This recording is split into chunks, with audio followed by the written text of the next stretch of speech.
dengan rendah hati kepada Tuhan. Kita orang dewasa kan sikap egois kita yang tinggi. Nah, di sini diajarkan rendah hati, ya, bergantung dengan rendah hati kepada Tuhan. Silakan duduk. Ya, lanjut. Nah, kita lihat lagi bagaimana Alkitab memerintahkannya. Tuhan Yesus menempatkan nilai yang besar akan seorang anak. Apa nilainya?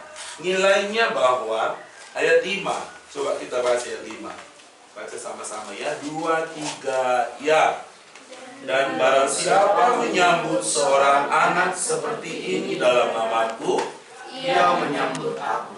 Pernah nggak guru sekolah minggu menggendong anak sekolah minggunya? Pernah?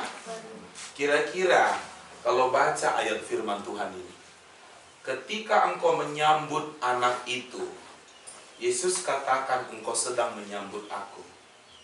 Tapi ketika engkau tidak peduli dengan anak-anak itu, maka sebenarnya engkau juga tidak peduli dengan Yesus. Sama kan? Jadi ketika dia datang dengan kondisi yang tidak baik, saudara, kita sebagai guru harus memberikan kasih Allah itu kepada mereka. Anak-anak itu mudah loh. Dia akan mudah percaya dengan kita. Dia akan mudah cerita dengan kita. Saya anak sekolah minggu saya, kalau dia datang, saya selalu tanya itu. Tadi bapak mamanya di rumah gimana? Bertengkar nggak? Maka dibilang, iya om, iya bang. Tadi bapak saya marah-marah sama anak saya, makanya aku terlambat sekolah minggu. Bertengkar orang itu. Coba kalau kita misalnya sebagai guru tidak peduli akan hal ini, anak ini nanti jadi apa itu? Kalau melihat orang tua yang bertengkar terus kayak gitu, yang kita buatlah kasih Allah kepada dia.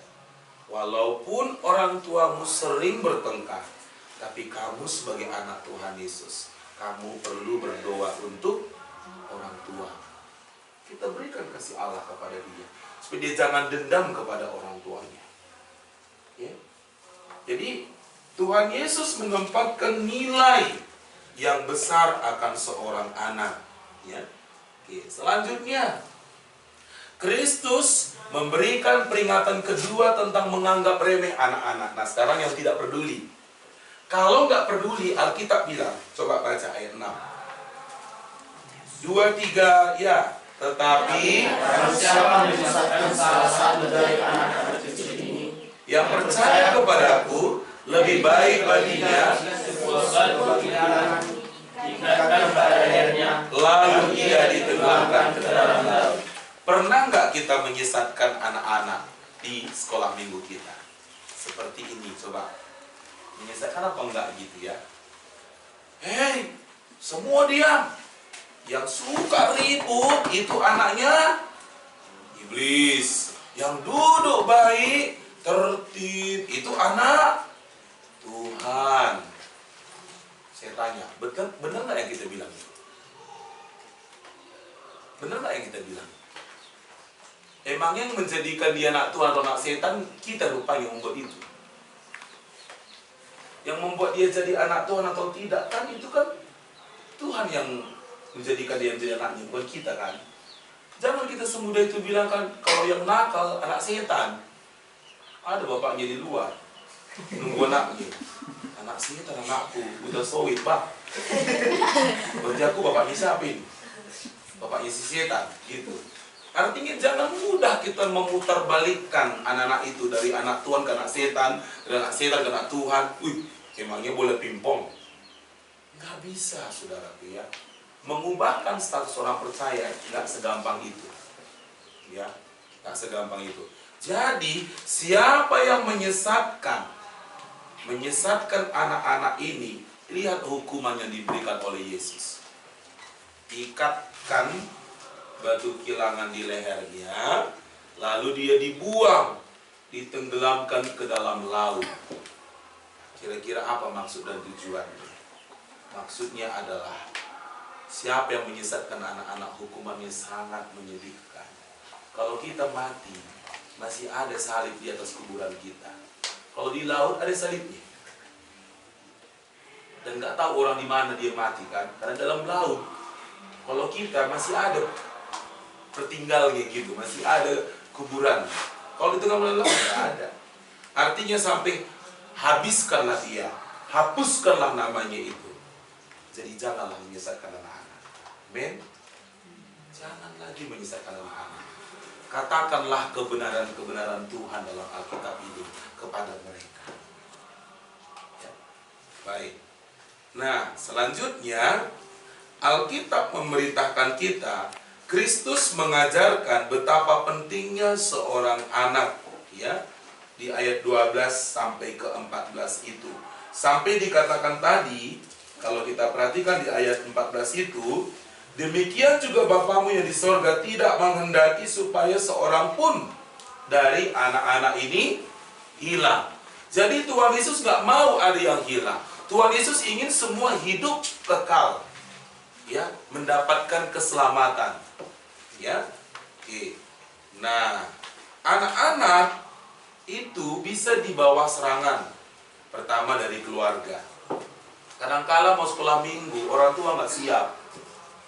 Disuruhnya lah anaknya, nggak usah ke sekolah minggu, di rumah aja kau. Nah, ini dari orang tua. Dari teman-teman, teman-temannya, masih sekolah minggu main-main kita yuk. Ah, itu dari teman-teman. Bahkan dari gurunya pun bisa. Besok, kalau kau tidak hafal ayat ini, jangan kau datang sekolah minggu.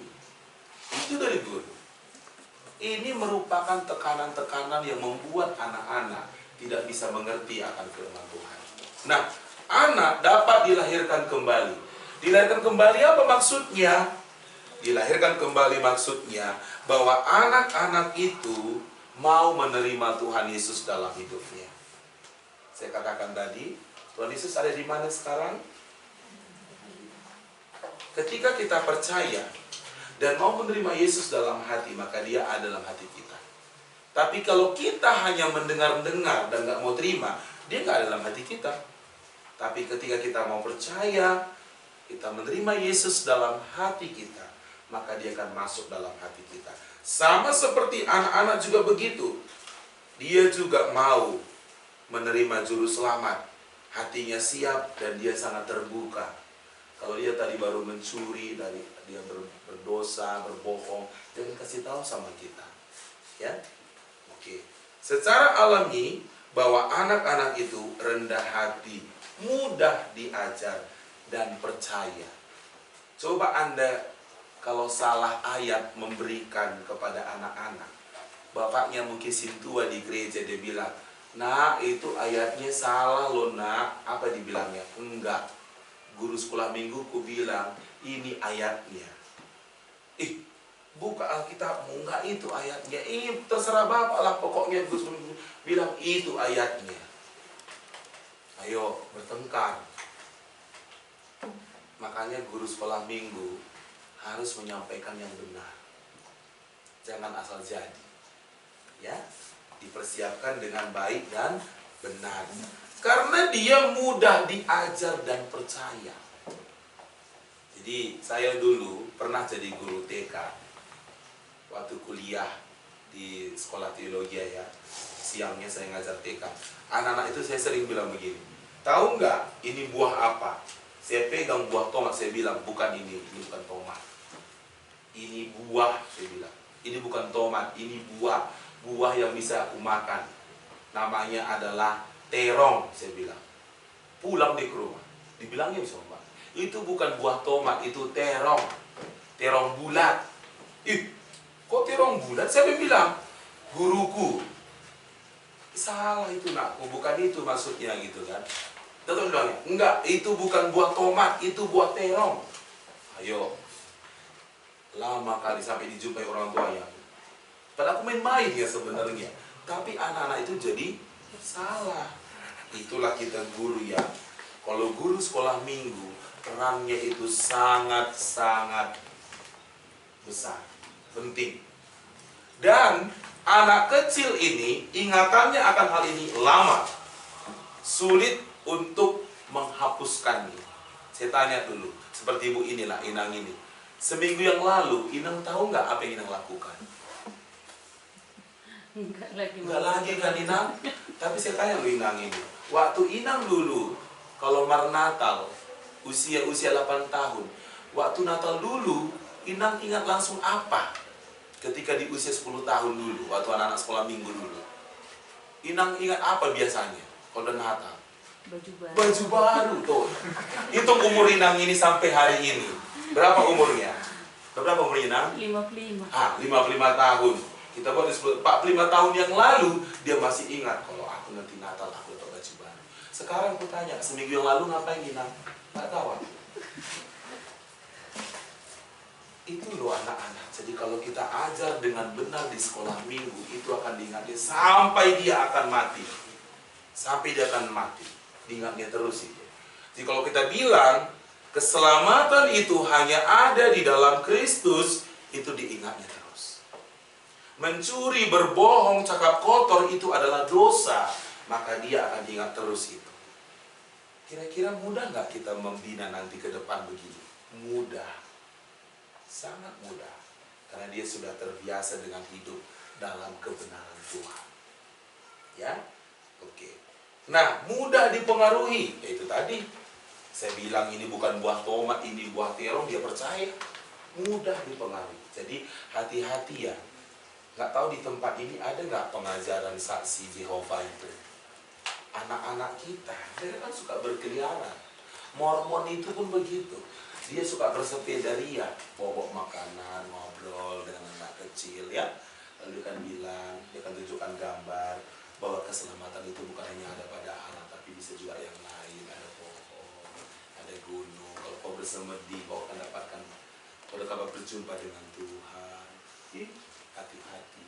Kalau anak kecil kita yang usia 7 tahun dapat mereka mengubahkan untuk percaya kepada Kristus, sudah sulit lagi.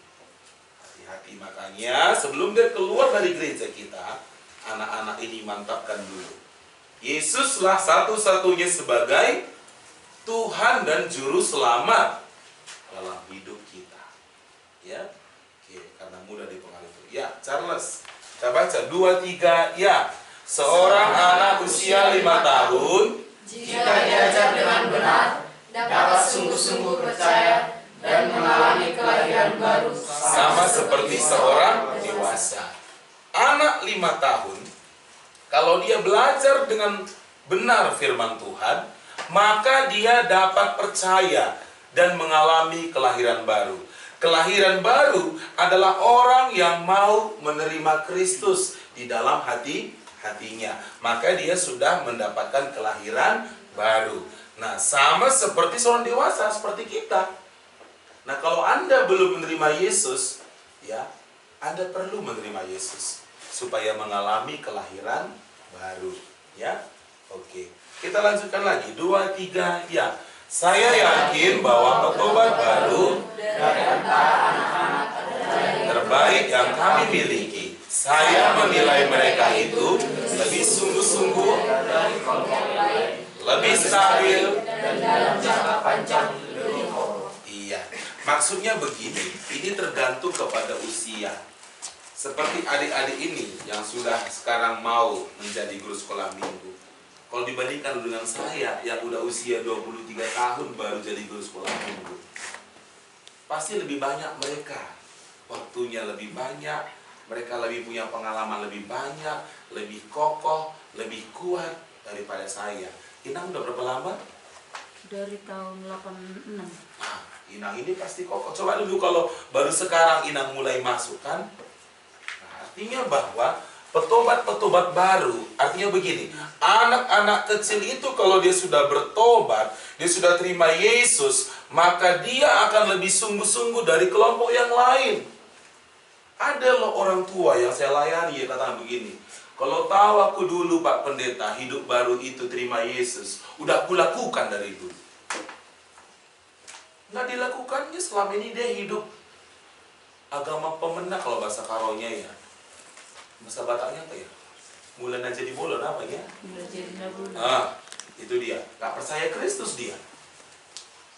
Ketika sudah 76 tahun mau mati, saya layani dia, baru diterima Yesus. Apa dibilang sama aku? Kalau dulu aku tahu bagaimana indahnya hidup bersama Kristus, aku udah terima dari dulu. Saya bilang, ya penyesalan biasanya datang terlambat. Gak pernah penyesalan dulu baru bertobat. Gitu.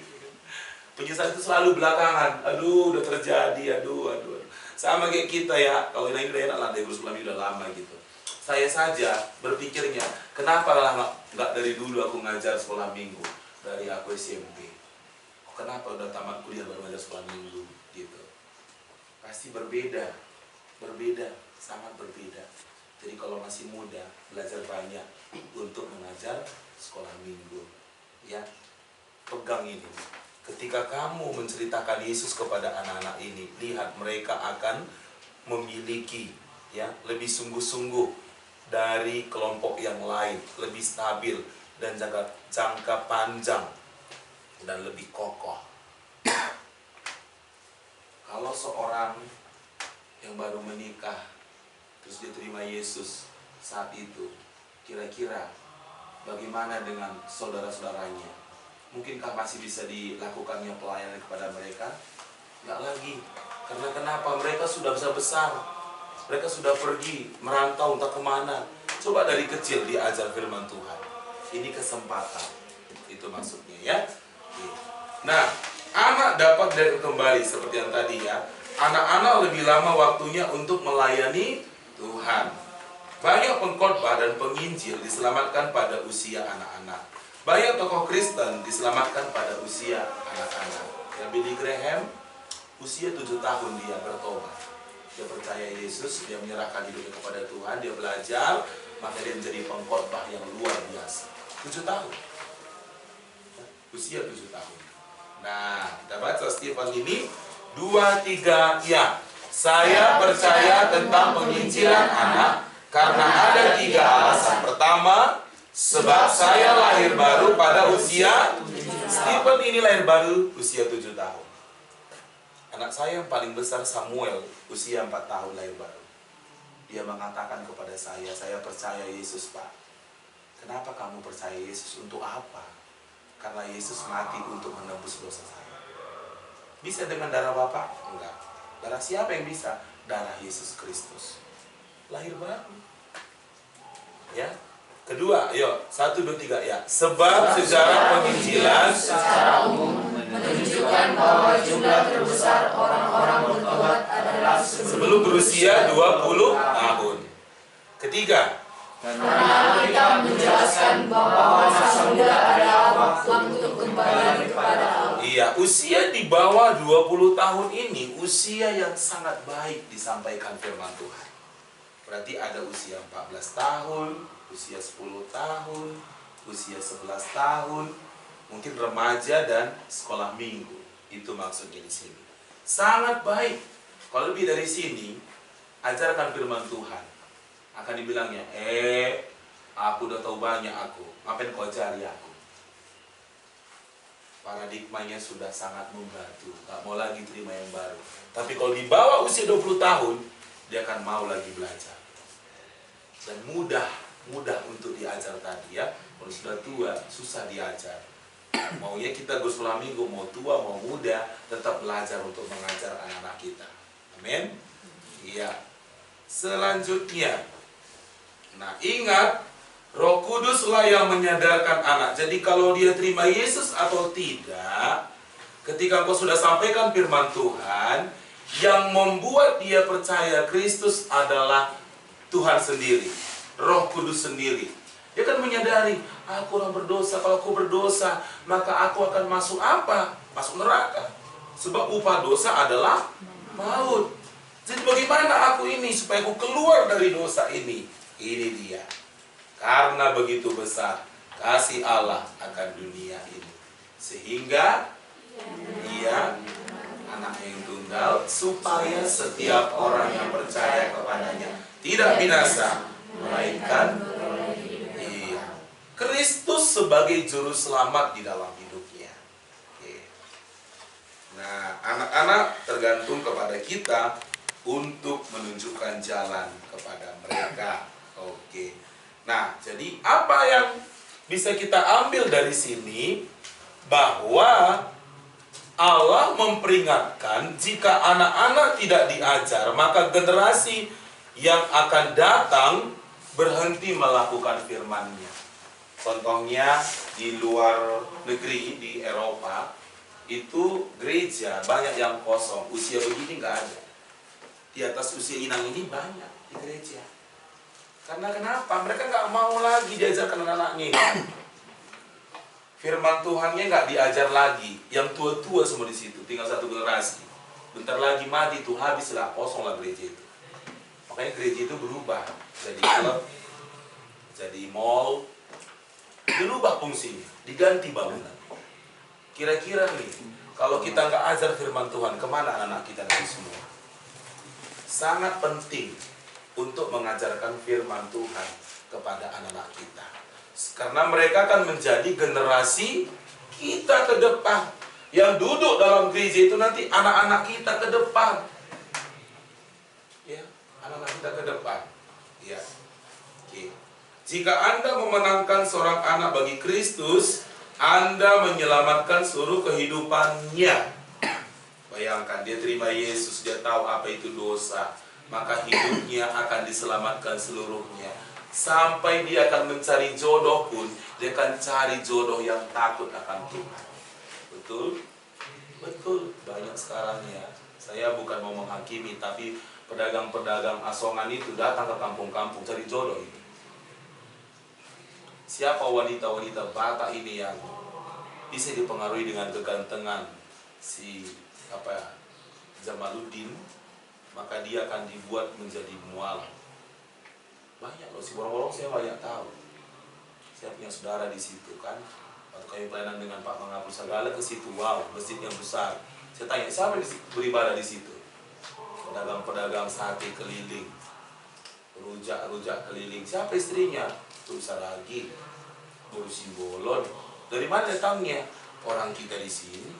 Kenapa bisa begitu? Ah, itu dia.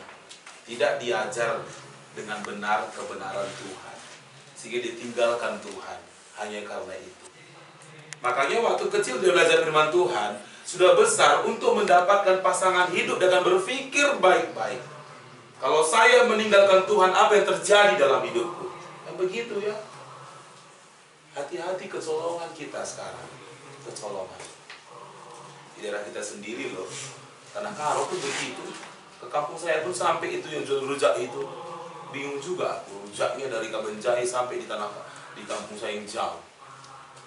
Bahasa Karo dia. Istrinya juga orang Karo. Ya. Tapi laki-laki jarang itu, yang biasanya perempuan yang dikejar mereka. Supaya apa? Supaya membuat generasi mereka banyak daerah kita ini tidak percaya Kristus lagi. Ya. Jadi ini perlu kita perhatikan dengan baik. Sebagai guru, mengajarlah dengan baik. Oke. Kita lanjutkan di bagian berikutnya. Halaman berikutnya.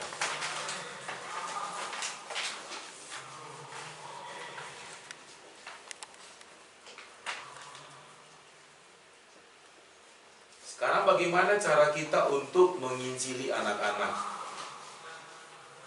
Ya, apa yang kita buat gitu ya? Apa yang kita lakukan? Supaya apa? Supaya kita tahu bahwa anak-anak kita itu apakah seperti ini? Mati rohani, atau memang dia sudah tumbuh? Kita akan tahu itu. Ya, kita akan tahu setelah kita injili dia. Nah, kita belajar dari buku perhatikannya di selanjutnya itu. Nah, mengapa kita memimpin anak-anak kepada Kristus? Coba, karena Allah yang memerintahkannya. Kita baca 2-3 ya.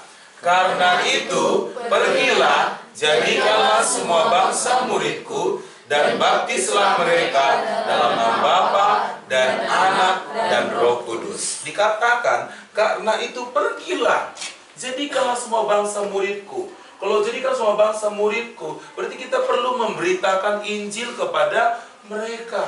Nah, anak-anak itu perlu kita beritahu Injil kepada mereka supaya mereka menjadi muridnya Kristus. Ya, inilah yang diperintahkan oleh Alkitab, oleh Allah. Nah, mengapa kita perlu memimpin anak kepada Kristus? Apa sebabnya? Ingat, kondisi rohani yang menuntutnya. Artinya apa? Bahwa anak-anak yang tidak percaya kepada Kristus, ia adalah orang berdosa. Ia adalah orang berdosa. Yang kedua, ia tidak dapat mengerti kebenaran rohani. Saya punya anak didik ya, tahun 2012. Saya menikah 2010, tinggal di satu perumahan. Kami buka kelompok P anak-anak dengan istri saya, berpanjaitan. Lalu kami melayani di situ. Ketika kami buka, tiba-tiba ada anak ini Marga Sianturi, gak mau ikut. Dia bilang sama saya, "Om, ngapain PA Om? Gak ada artinya itu." Gitu, "Oh, anak kecil ngomong seperti ini." Saya pikir begitu ya. Lalu saya lihat keluarganya. Saya lihat bapaknya rupanya tiap malam ada di kafe. Kalau kafe di Sipasna gitu, bukan kafe yang di Kota Medan ada situ kopi toknya gitu kan. Ini enggak, kafenya wanita-wanita pelacur di dalam semua. Situlah bapaknya tiap malam. Hidupkan musik, berkeyboard di situ, nyanyi-nyanyi, are-are sampai jam 4 pagi di situ kan. Jadi anaknya ini tidak mendapatkan kasih yang penuh. Dia bilang sama saya, "Ngapain PA Om? Nggak ada artinya itu." Gitu. Saya diam aja. Oh, berarti belum ngerti. Sewaktu-waktu dia ngintip dari jendela rumah kami, di rumah kami PA ini. Dia intip gitu ya. Mulai dia masuk ke dalam. 3 bulan kemudian saya panggil dia. "Sini dulu." Saya panggil dia, saya BTK dia, saya injili dia. Dia ceritakanlah, "Mau terima Yesus, Dek?" "Gak mau, gak mau." Kenapa?" "Oh, aku gak mau." "Oh ya udah," saya pikir, dan doa, disuruh pulang. Minggu berikutnya datang lagi dia PA, ditanya lagi, "Mau terima Yesus, Dek?" "Mau." Ketika dia mau, saya ajar dia untuk menerima Yesus secara pribadi. Nah, selesai itu Bapak Ibu, sampai hari ini Sianturi ini hidupnya baik, udah SMA sekarang. Jadi ketika saya lihat dia begitu ya, saya sangat terharu gitu. Maksudnya gini, saya lihat dia, aduh, dulu anak ini kuajak PA gak mau, kusuruh terima Yesus gak mau, dia orang berdosa, iya. Setelah dia terima Yesus, kulihat hidupnya sekarang, udah SMA, ketemu pun kami di jalan, dia selalu bilang, Om, kalau hormatnya luar biasa. Ya. Orang tuanya pun sampai sama kita dibilangnya, "Makasih ya Pak Pendeta udah membina anak-anak kami." Saudara, penting sekali loh untuk ngajar sekolah ini. Kalau tahu kita, ia tidak dapat mengerti kebenaran rohani karena dia seorang yang berdosa. Jadi untuk menghentikan ini yang perlu kita buat adalah bagaimana dia tahu dia orang berdosa dan dia mau percaya kepada Kristus. Karena dengan Kristus maka hidupnya akan mengalami perubahan. Iya. Nah, berita keselamatan apa yang kita sampaikan pertama untuk anak-anak yang kita layani? Tentang siapa itu Allah. Menurut saudara, siapa itu Allah? Ayo, pada mulanya, iya, pencipta. Pada mulanya Allah itu adalah, iya. Jadi di sini kita ceritakan bahwa Allah itu adalah pencipta. Siapa yang diciptakan? Kita. Alam semesta diciptakan oleh Allah. Lalu Allah itu adalah kasih. Dia sangat mengasihi seluruh ciptaannya. Alam semesta, saudara, saya, anak-anak, semua dikasihi oleh Tuhan Yesus. Nah, Allah itu kudus. Kudus artinya tidak pernah melakukan dosa. Jadi kita ceritakan kepada anak, kamu tahu siapa itu Allah? Allah itu pencipta, dia menciptakan kamu. Allah itu kasih, dia mengasihimu. Allah itu kudus. Kudus artinya tidak pernah melakukan dosa. Ya. Lalu yang berikutnya yang kita sampaikan, bahwa manusia itu pada dasarnya berdosa. Dan dosa itu memisahkan kita dari Allah. Sampai bagaimanapun gak bisa manusia berdosa sampai kepada Allah. Bisa dengan perbuatan baik, saya hidup salehlah, saya gak mau mencuri, saya gak mau berbohong, nanti saya mati, saya bertemu dengan Allah. Nah, saya berdosa ini, tapi saya gak mau mencuri, karena saya tahu itu dosa, saya nanti gak bertemu dengan Allah. Bisa perbuatan baik untuk masuk kepada Allah. Bisa kita selamatkan diri kita sendiri supaya sampai kepada Allah. Tidak dapat menyelamatkan diri sendiri. Makanya pemisah ini yang bisa membawa kita sampai kepada Allah adalah Yesus Kristus. Kita yang berdosa disucikan oleh Yesus Kristus, dibawa kepada Allah. Ya. Nah, Injil, berita keselamatan selanjutnya, Injil. Injil, apa itu Injil? Ya, firman Tuhan. Injil